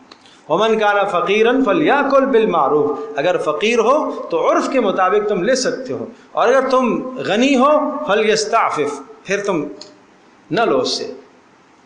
اور پھر فرمایا وابتلوا الیتامی حتی اذا بلغوا النکاح، ان یتیموں کو آپ سمجھاتے رہیں، ان کو آزماتے رہیں جب تک یہ بلوغ تک نہ پہنچے۔ مال ان کو نہیں سپرد کرنا ہے۔ کیا معنی ہے مال ان کو؟ ایسا نہ ہو کہ مال ضائع کر دیں، لیکن آپ آزماتے رہو، اور جب آپ آزمائش میں آپ دیکھ لو کہ ہاں اب یہ یتیم پاس ہو گیا، کیا معنی یہ کہ اپنے مال میں تصرف کر سکتا ہے، اب یہ ضائع نہیں کرے گا، مال نہیں بائے گا، ٹھیک ہے، تو اب آپ اسے مال دو، لیکن آپ گواہ مقرر کر لو۔ وَلَا تَأْكُلُوهَا إِسْرَافًا وَبِدَارًا أَن يَكْبَرُوا، اور اس طرح سے مال نہ خرچ کرو کہ بڑے ہو کے یہ ہم سے مطالبہ کریں گے اور پوچھیں گے، اس سے پہلے سارا مال میں خرچ کر دوں، ایسا نہ کرو۔ بڑے پیارے اصول سورۃ النساء کے پہلے رکوع کے اندر یتیموں کے قوانین ذکر فرمائے۔ الا باللتی ہی احسن، اور یتیم کے مال کے قریب نہ جانا مگر احسن طریقے سے، اور احسن طریقہ وہی بتایا آپ کو کہ تجارت میں حتی یبلغ اشدہ، کب تک؟ اس کے بالغ ہونے تک۔ ہاں جب بالغ ہو گیا تو اس کے بعد اس کو دے دو۔ نمبر 10 واوفوا بالعہد، وعدے کی پاسداری۔ یہ اسلامی معاشرے کے اصولوں میں سے بڑا اہم اصول ہے، روزمرہ کی زندگی میں یہ بات کام آتی ہے کہ انسان وعدے کی پاسداری کرے۔ ان العہد کان مسئولا، اس لیے کہ وعدے کے متعلق سوال کیا جائے گا۔ وعدے کی پاسداری کے اندر یہ بات شامل ہے، کون سا وعدہ؟ اللہ سے جو وعدہ کیا ہے، اے اللہ میں تجھے اپنا رب مانتا ہوں۔ رسول اللہ سے وعدہ کیا ہے، میں اللہ کے رسول کو اپنا راہبر، ہادی اور رہنما مانتا ہوں۔ اسلام میں داخلے کا مطلب کیا ہے کہ میں نے اللہ اور اس کے رسول سے ایگریمنٹ کیا ہے، یہ عہد ہے۔ اسی طرح سے روزمرہ کی زندگی میں ایک دوسرے کے ساتھ عہد کرنا، میاں بیوی ایک دوسرے کے ساتھ عہد کرتے ہیں، کیا عہد ہوتا ہے؟ یہی عہد ہوتا ہے، مرد جو ہے نفقہ دیتا ہے، مہر دے کر اشارہ اس بات کی طرف کرتا ہے کہ آج کے بعد اس کے تمام اخراجات میں اٹھاؤں گا، اور بیوی اپنے آپ کو اس کے سپرد کر دیتی ہے کہ آپ کی ہر طرح کی ضرورت، آپ کی خدمت، آپ کی ضرورت وہ میں کروں۔ تو یہ بھی ایک ایگریمنٹ اور عہد ہے۔ اگر بیوی وہ حقوق ادا نہیں کر رہی ہے تو عہد میں کوتاہی کر رہی ہے، شوہر ادا نہیں کر رہا تو وہ وعدے میں کوتاہی کر رہا۔ اللہ اکبر۔ نمبر 11 وَأَوْفُوا الْكَيْلَ إِذَا كِلْتُمْ،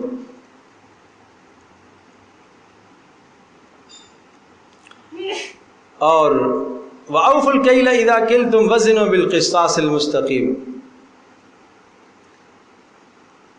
فرمایا وَأَوْفُوا الْكَيْلَ، پورا پورا تولا کرو، برابر برابر تولا کرو، اذا کلتم، برابر برابر تولا کرو، وزنوا بالقسطاس المستقیم.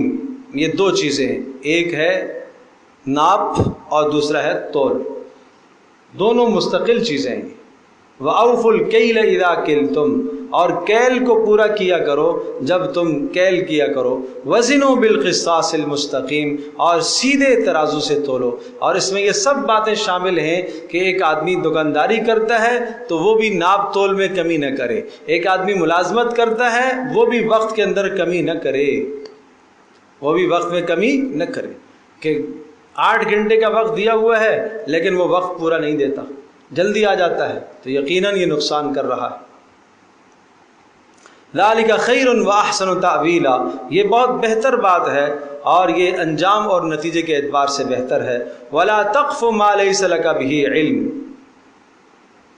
ولا تقف ما لیس لک بہ علم، اور نہ قریب جاؤ، نہ واقف ہو جاؤ، نہ پیچھے پڑو، ما لیس لک بہ علم، اس بات کے کہ جس کے متعلق آپ کے پاس کوئی تحقیق نہ ہو. بلا تحقیق خبروں کے پیچھے مت پڑا کرو. معاشرے کے اندر اڑتی اڑاتی خبروں کے پیچھے آپ لگ جاتے ہو جس کا نتیجہ فساد ہے. اس لیے قرآن ان فسادات سے ہمیں روکتا ہے، ان فسادات سے ہمیں روکا گیا ہے کہ بلا وجہ ایسی خبروں کے پیچھے نہ مت پڑو، ہر اڑتی اڑاتی بات کو آگے مت پھیلاؤ. آج میڈیا پر کس کس قسم کی خبریں پھیلا دیتے ہیں.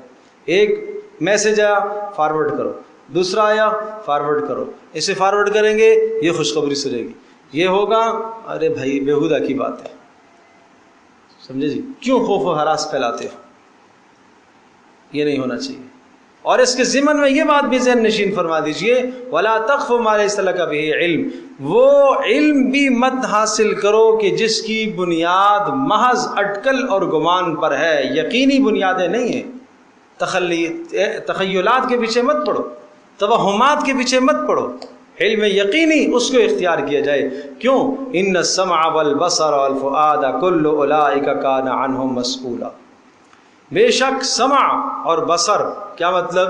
بے شک انسان کے کان اور آنکھیں اور دل سب کے متعلق اللہ کے ہاں سوال ہوگا کہ آپ نے اپنی آنکھوں سے کیا کچھ دیکھا، کیا معلومات حاصل کی، کانوں سے کیا کچھ سنا، دلوں سے کیا کچھ سمجھا، یہ سب پوچھا جائے گا.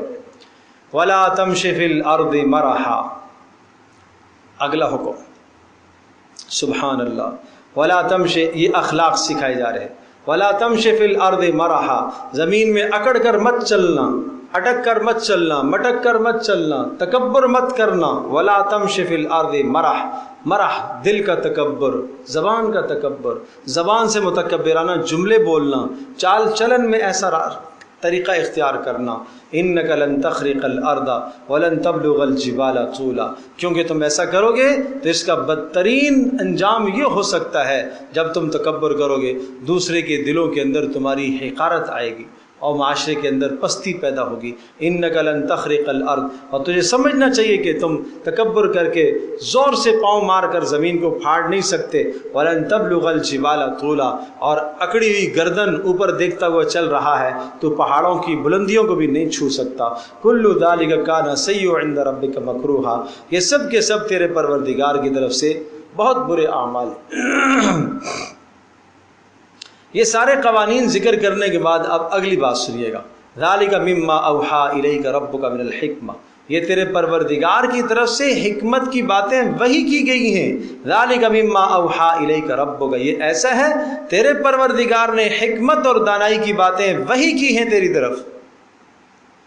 یوں سمجھو کہ یہ سارے قوانین ذکر کرنے کے بعد اللہ نے آخر میں اس بات کو ذکر فرمایا تیرے پروردگار نے وحی کی ہے، جیسا کہ کوئی قوانین ذکر کرنے کے بعد اس کے بعد نیچے اپنی مہر لگا دیتا ہے اس طرح سے. وَلَا تَجْعَلْ مَعَ اللَّهِ إِلَٰهًا آخر، آغاز کہاں سے ہوا تھا؟ توحید سے. اختتام بھی کس پر ہے؟ توحید پر. وَلَا تَجْعَلْ مَعَ اللَّهِ إِلَٰهًا آخر، اللہ کے ساتھ کسی کو شریک مت ٹھہرانا، ورنہ کیا ہو جائے گا؟ فَتُلْقَىٰ فِي جَهَنَّمَ مَلُومًا مَدْحُورًا، ورنہ تو جہنم میں گرے گا، ملومًا مدحورا، دھکیلا ہوا، ملامت کھایا ہوا. افاسفاکم ربکم بالبنین واتخذ من الملائکۃ اناثا، بھلا تم یہ تو بتاؤ کہ کیا تمہارے پروردگار نے پسند کر لیا ہے، افاسفاکم ربکم بالبنین، اللہ نے تمہارے لیے اولادیں لڑکے چن لیے، واتخذ من الملائکۃ اناثا، اور اپنے لیے ملائکہ میں سے بیٹیوں کا انتخاب کیا۔ کیسی بے ڈنگی بات کرتے ہو تم، یعنی اللہ کے لیے بیٹے ٹھہرانے کا جو نظریہ رکھتے ہو کہ اللہ کے ہاں اولاد ہے، اور اولاد بھی کیا ہے، یعنی ملائکہ اللہ کی بیٹیاں ہیں، اور بیٹیوں کو تو تم پسند کرتے ہو، ناپسند کرتے ہو۔ اول تو اللہ کے نہ بیٹے نہ بیٹیاں، تو یہ مشرکین کا کوئی الزامی جواب دیا جا رہا ہے۔ ایک منٹ کے لیے ہم مان لیتے ہیں کہ اللہ کی بیٹیاں ہیں، معاذ اللہ ثم معاذ اللہ، نہ بیٹے ہیں اللہ کے نہ اللہ کی بیٹیاں، اللہ دونوں سے پاک ہے۔ لیکن اگر مان لیا جائے کہ اللہ کی بیٹیاں ہیں تو بیٹیوں کو تو تم ناپسند کرتے ہو، اور تم ناپسند مخلوق اللہ کے لیے کیسے پسند کر رہے ہو پھر؟ انکم لتقولون قولا عظیما، یہ بہت بڑے گناہ کی بات، یہ بہت بڑی غلط بات آپ کہتے ہو۔ تو یہ 14 قوانین ہیں، ایک نظر سے ہم پھر پیچھے سے دیکھ لیتے ہیں تاکہ ذہن میں آ جائیں۔ وَقَضَىٰ رَبُّكَ أَلَّا تَعْبُدُوا إِلَّا إِيَّاهُ، پہلی بات آ گئی توحید کی، اور دوسری بات آئی والدین کے حقوق کی، وَبِالْوَالِدَيْنِ إِحْسَانًا، اور اس کے ضمن میں نے عرض کیا کہ پھر آگے 5 نکات ہیں اسی پر، ٹھیک ہے جی۔ اور اس کے بعد تیسرا قانون ہے وَآتِ ذِی الْقُرْبَىٰ، قرابت داروں کے حقوق ادا کی جائے، اور چوتھا قانون ہے وَلَا تُبَذِّرْ تَبْذِیرًا، کہ مال میں بے جا مال کو نہ اڑا، تبذیر نہ کی جائے، اور 5واں قانون ہے وَإِمَّا تُعْرِضَنَّ عَنْهُمُ ابْتِغَاءَ رَحْمَةٍ مِّن رَبِّكَ، کہ اگر فقیر کو جواب دینے کی ضرورت آئے تو کس طرح سے اسے جواب دیا جائے گا، ذہن میں آگے۔ اور اس کے بعد وَلَا تَجْعَلْ يَدَكَ مَغْلُولَةً، یہ چھٹا ہے، اس کو ذرا ذہن نشین کیجیے گا، چھٹا اقتصاد، درمیانہ روی اختیار کرنا۔ اور نمبر 7 وَلَا تَقْتُلُوا أَوْلَادَكُمْ، تربیت اولاد۔ نمبر 8 وَلَا تَقْرَبُوا الزِّنَا، بے حیائی کا خاتمہ۔ اور نمبر 9 وَلَا تَقْتُلُوا النَّفْسَ الَّتِي، جان کا احترام۔ اور نمبر 10 وَلَا تَقْرَبُوا مَالَ الْيَتِيمِ،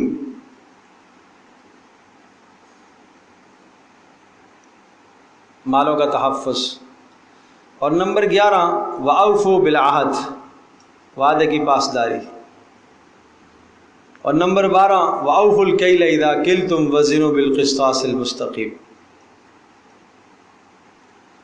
اور نمبر 13 وَلَا تَقْفُ مَا لَيْسَ لَكَ بِهِ عِلْمٌ، اڑتی اڑاتی باتوں پر کان نہ دھرا کرو۔ اور نمبر 14 وَلَا تَمْشِ فِي الْأَرْضِ مَرَحًا۔ اللہ اکبر۔ تو یہ 14 اصول ہیں۔ کیا ہی اچھی بات ہو کہ ہم ان اصولوں کو اپنی زندگی سے شروع کریں، اور پھر ہم اپنے گھر کے اندر اپنے بچوں کی تربیت کریں۔ روزانہ ان اصولوں میں سے ایک ایک اصول کا گھر میں مذاکرہ ہو جائے، قرآن سامنے رکھ کر مذاکرہ ہو جائے، زبانی مذاکرہ ہو جائے، بار بار ان باتوں کو دہرایا جائے، تو انشاءاللہ نسلوں کی جو ہے زندگی بدلے گی، اولادوں کی انشاءاللہ زندگی بدلے گی۔ قرآن و سنت وہ بابرکت علوم ہیں کہ جن کی وجہ سے انسانوں کی زندگیاں بدلتی ہیں۔ اللہ پاک ہم سب کے لیے عمل کرنا سمجھنا آسان فرمائے۔ الحمدللہ رب العالمین والصلاۃ والسلام علی سید المرسلین وعلی صحبہ اجمعین۔ اللہم لک الحمد ولک الشکر کما ینبغی لجلال وجہک وعظیم سلطانک، اللہم استر عوراتنا وآمن روعاتنا۔ اے اللہ ہم سب کا بیٹھنا قبول فرما۔ اے اللہ ہماری اس مجلس کو ہماری بخشش کا ذریعہ بنا۔ اے اللہ درجات کی بلندی کا ذریعہ بنا۔